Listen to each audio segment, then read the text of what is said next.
So great to have your company on the marketplace. These are our very special roundtable editions where we take a look at each team, their rosters as they stand so far.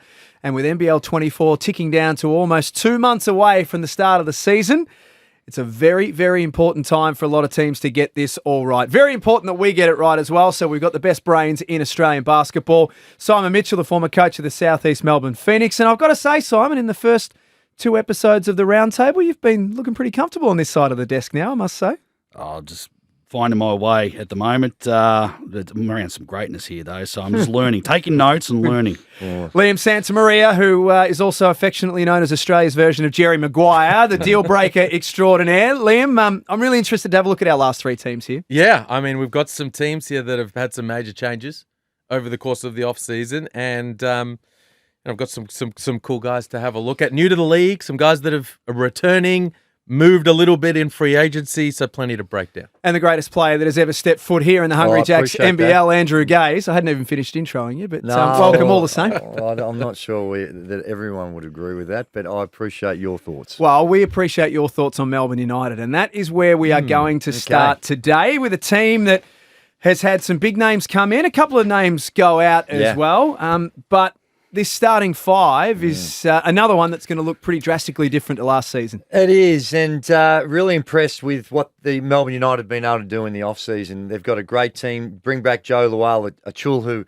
had a sensation a couple of seasons ago, part of a championship. The only concern I have is the recent news that he's going to miss a chunk of the season with a wrist surgery. So if he is out for an extended time, if that doesn't recover like they would like, that is a significant hole that they've got to try and fill. I think the signing of Luke Travers, there was a guy that was on the right trajectory. Recently in the Summer League, Liam showed why he was drafted and showed that in that NBA style of play, he did not look out of place. And if he can continue to improve his shot, bring him back a superstar in Matthew Dellavedova, Golding's still got plenty more to give. And some of the new additions as well.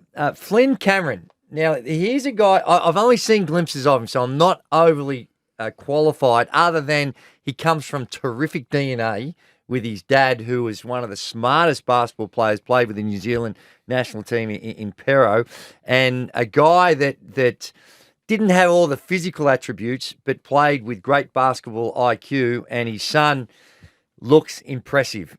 Riverside, was it? Yep. I think it was Riverside that he played at, and I think that it's going to be interesting to see him. The other question mark that on a sad note, is Shea Illy. You know, he's had all these concussion issues. Can he hold up? It's one of the concerns, not just with Shea, but in a lot of sports these days, and the repercussions of head injuries. Yeah.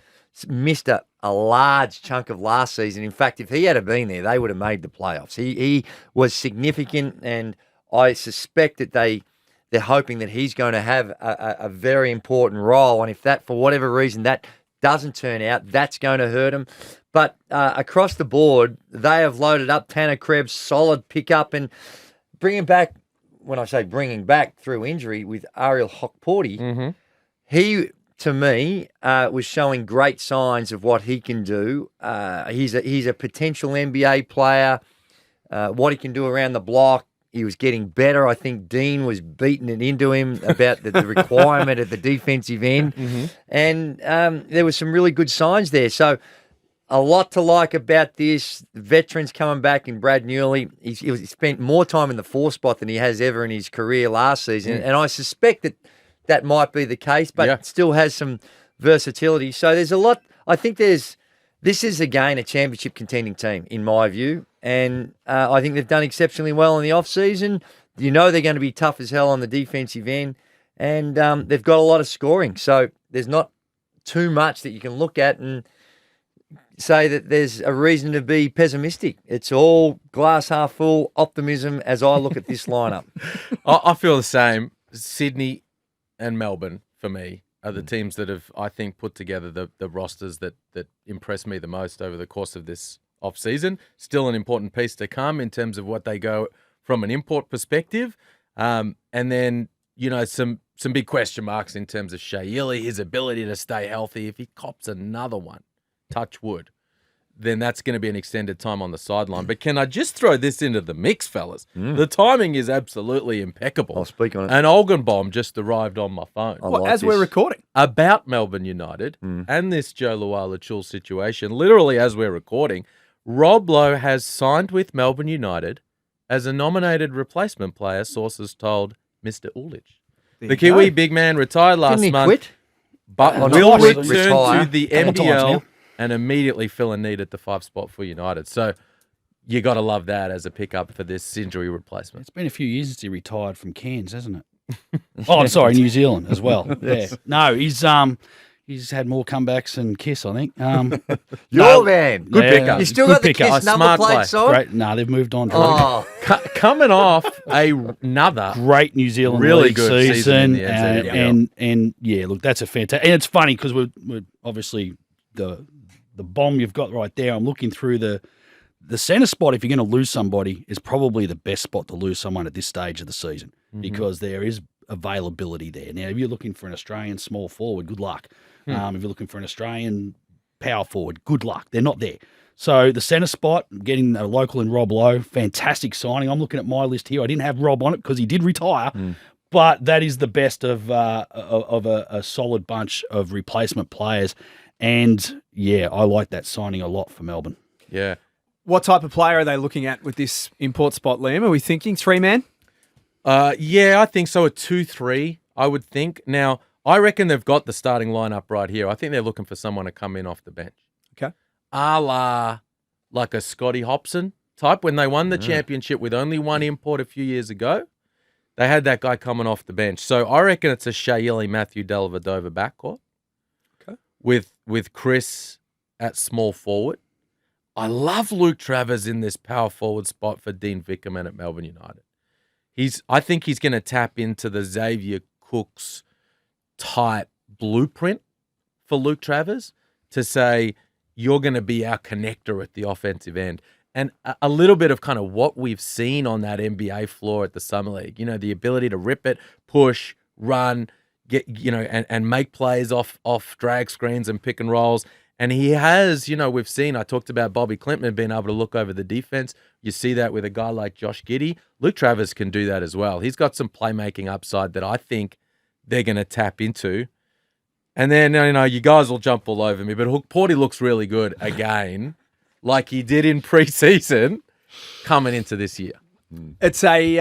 It's a big injury for a big man to come back from, isn't it, Simon? An Achilles, like he's an athletic beast, and his genetics are unbelievable. I'm with you, Liam, but I'm really interested to see how he goes early on coming back from that sort of injury. Mean, let's face it, last year that was probably, even with the issues that they had with other injuries at other spots, if he was healthy and available, that's a huge bonus for them. And to come in this year, I'm not sure how long, and maybe you guys can educate me on this one, but I'm not sure how long Joe Luala-Chul is out for.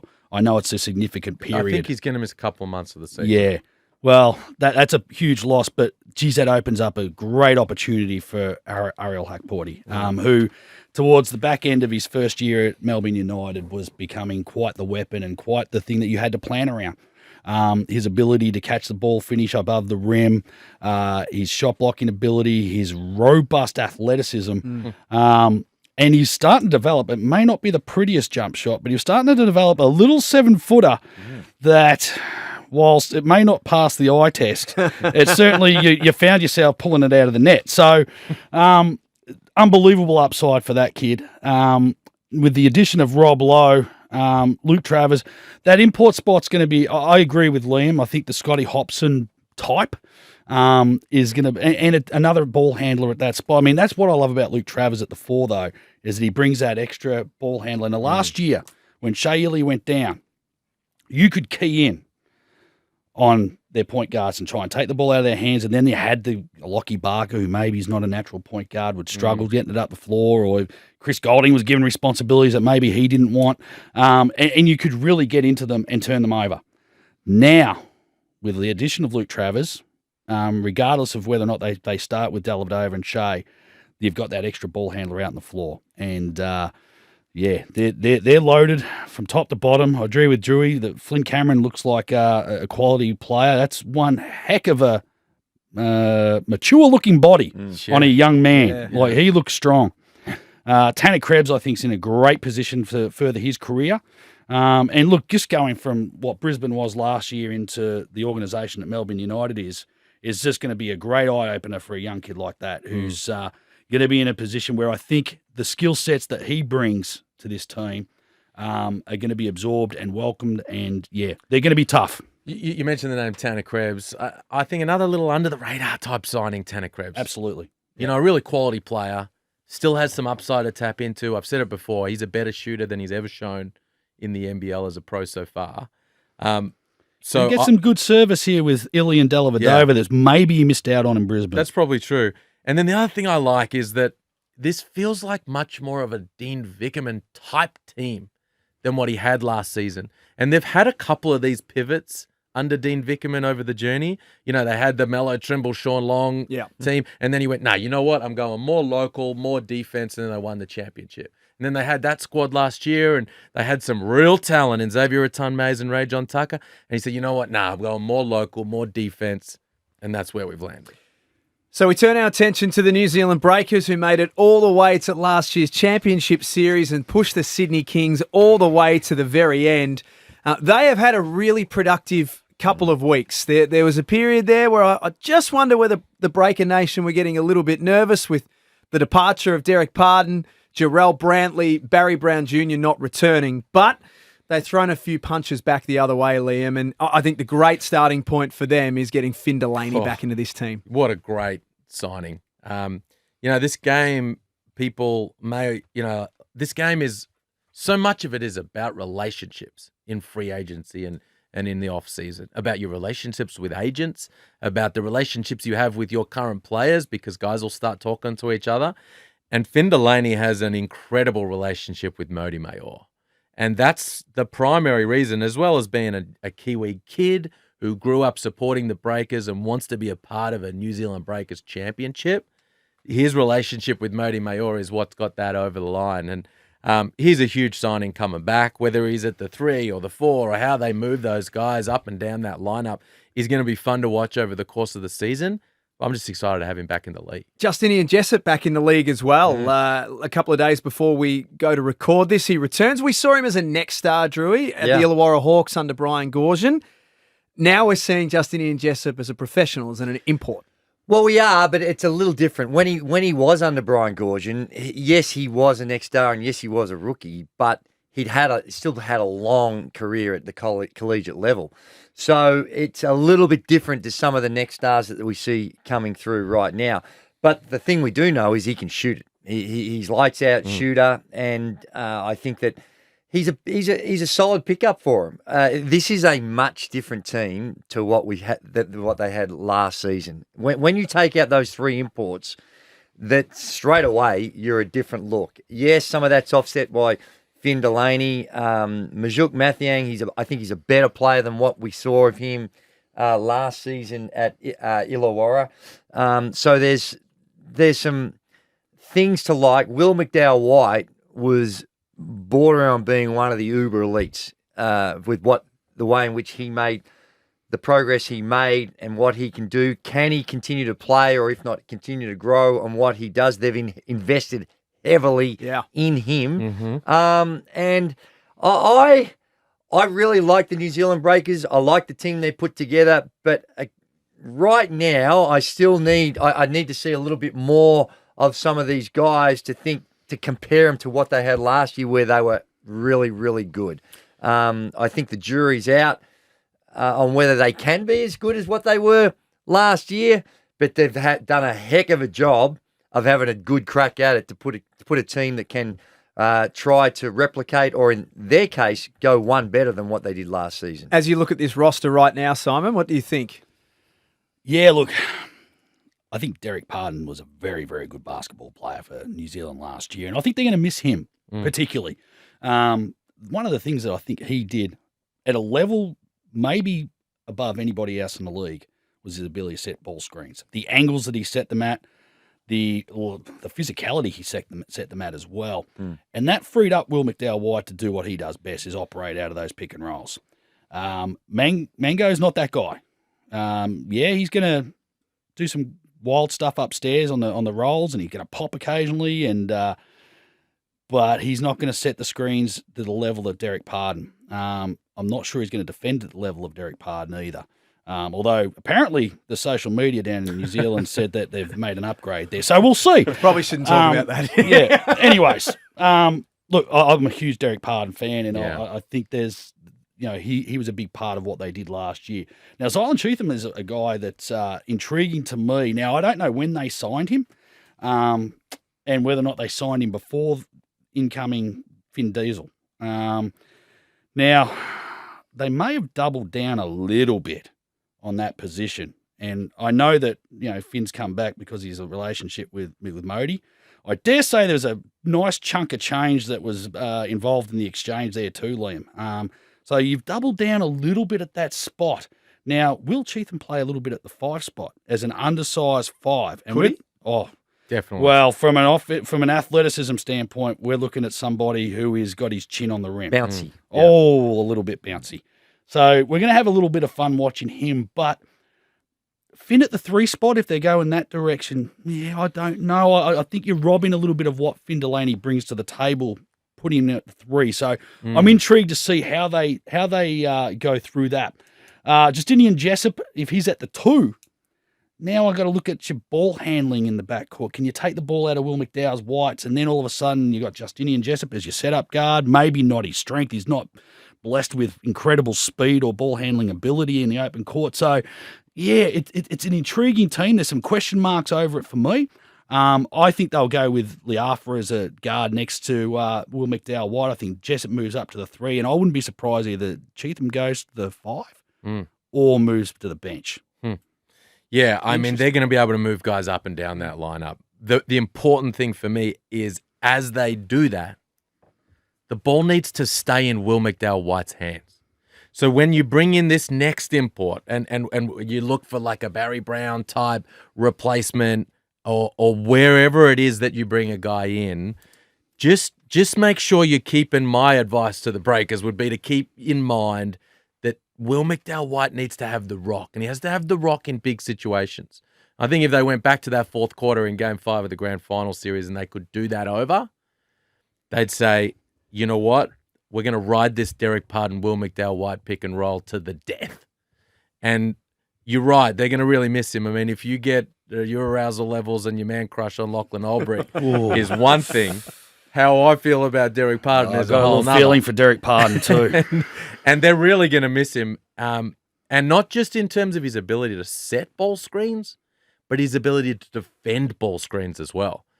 Maybe he was one of the best screeners we've seen in the NBL of all time. I think he's the best hard show defender I think I've ever seen in this league. Now, you've had a guy like Dane Pinot on your team a couple of seasons ago, did a terrific job like that, and we've seen some guys do that at a high level. But this team was ranked 1st in the league in defensive efficiency last season, and what Pardon did to blow up those type of actions, to stop the ball and then high hand recover to his man was really, really important. So how they go about replacing that with Mango Matiang, with Cheatham, with Pinot and the like, I think is going to tell the story of this season.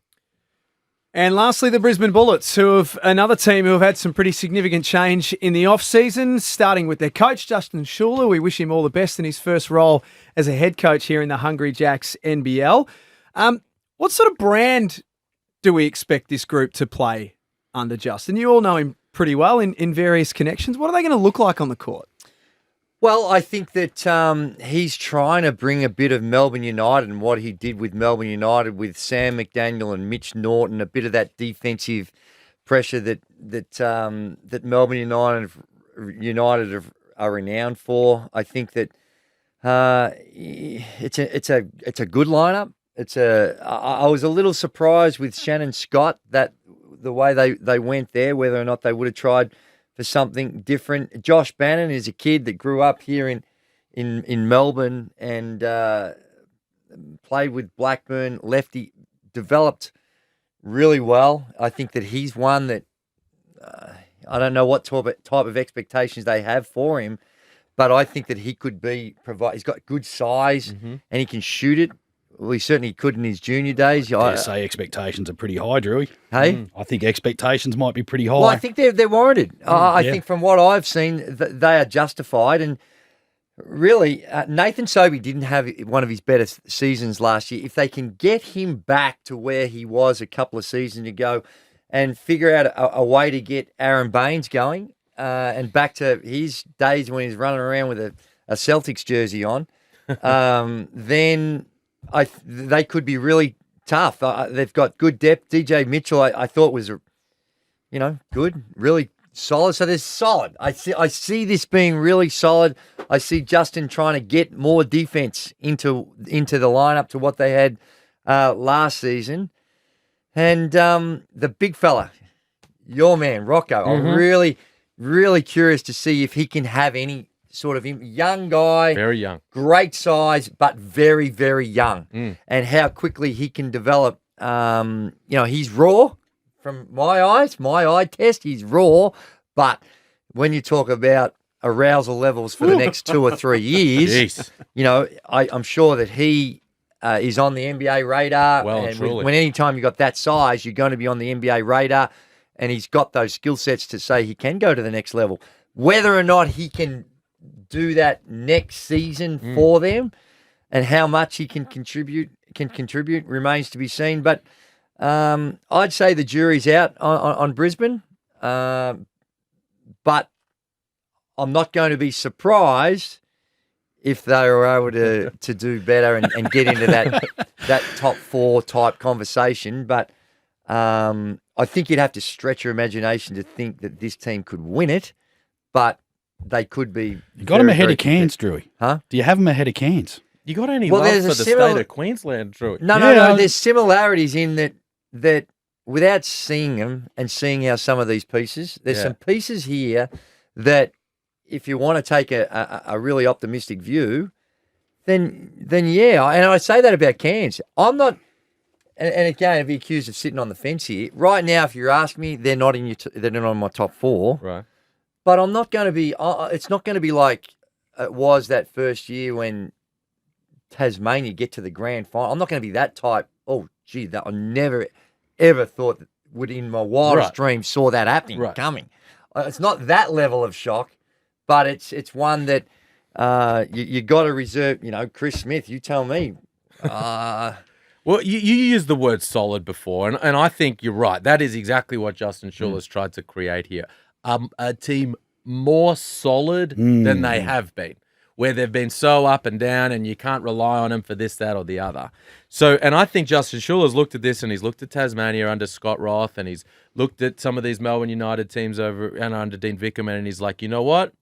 Solid wins a lot of games in the NBL. If we can create a culture here where we kind of know who we are and what we're going to deliver on a nightly basis, we're going to be better than where we were at. And then the other thing you said there is you spoke about Nathan Sobey. To me, he's the difference maker here because they've built a lot of this roster around providing a platform for him to get back to that MVP caliber player he was a few years ago on that Vic Law, Andre Lamanis-led team. We're going to bring in a point guard to put you off the ball, and he's not going to be a jacket-up, ball-dominant guy. He's going to be a solid defensive guy who will find you in transition. We're going to bring in a wing who's not going to demand the ball and try to kind of operate off the bounce. He's going to be a shooter, and he's going to space out the defense. So they've put a lot of pieces in place here to give Nathan Sobey the opportunity to have a big-time season. So is it his team? No, I'm not going to go. It's his team. I think it's Justin Schuler's team, and I think it has to be. I think we've seen the last couple of years, I think it maybe has been Nathan's team, and I don't think it's worked that way. I think we've touched upon that. The ball's coming out of his hands a little bit. At least it's not going to start in his hands as much as it has, and I think that's going to be good for this team. I think it's, you go through the pick and roll numbers last year, between him and Jace, there was such a significant number of the pick and rolls resulted in guard shots. And there was a little bit of a famine for the big guys. And they had about 7 centers on the roster last year. So that's a lot of blokes who need a bit of feeding. So that may be an exaggeration, but you know what I'm saying. No, I'm with you. It's I think Shannon Scott, Drew, you brought it up. I reckon that is a New South Wales rugby top because his hatred for Queensland right now. No, not at all. Because You want a No, holiday in the sunshine? yeah, No, not at all. doesn't. No, He's I Northern New we South had Andrew Wales. Johns with us on the marketplace today. Hopefully that I'm not misrepresenting him. But I just think it's a big question mark. It's just there's a level of uncertainty here that you're not. You can't bank it. Is Nathan Sobey going to get a role that's more suited to him? Is he going to buy into that role? Well, that's the key, isn't it? Yeah. And I think a guy like Shannon Scott, who's not going to, and I like the signing. I really like it too. because of Nathan Sobey. Yeah. I think he's a guy who can sit on the wing and catch and shoot, and he's going to keep you honest out there. But he's also very crafty in pick and rolls. He's pass first. Yeah. You go back to his days at Long Island, and there was a guy by the name of Jordan McLaughlin who was playing behind him. And those who know, he's a pretty handy NBA guard for the Minnesota Timberwolves. And I remember scratching my head going, why is this bloke starting ahead of Jordan McLaughlin? And then you start to watch him a little bit more, and it's there was some mouths to feed on that team with Mitch Creek and Alan Williams and Taji. Well, he wasn't getting the biggest feed on that team, but there was some guys out there who wanted the balls in their hands, and he made the ball sing. So I think he's going to be a really good signing for them. I love what Justin's done. I'm more excited. Got more excitement levels about this Brisbane team than what they did last year. I was not very big on the Brisbane lineup last year. There was a lot of hoopla. There was a lot of talk in the media about, look at what Brisbane's put together. I thought they were way too top heavy. I thought it was almost a throwback to the 1980s sort of basketball with all these big, heavy bodies. For me, it needed a little bit more athleticism up and down. I love the signing of Josh Bannon. I think there's 9 other teams that are a little bit envious of Brisbane right now.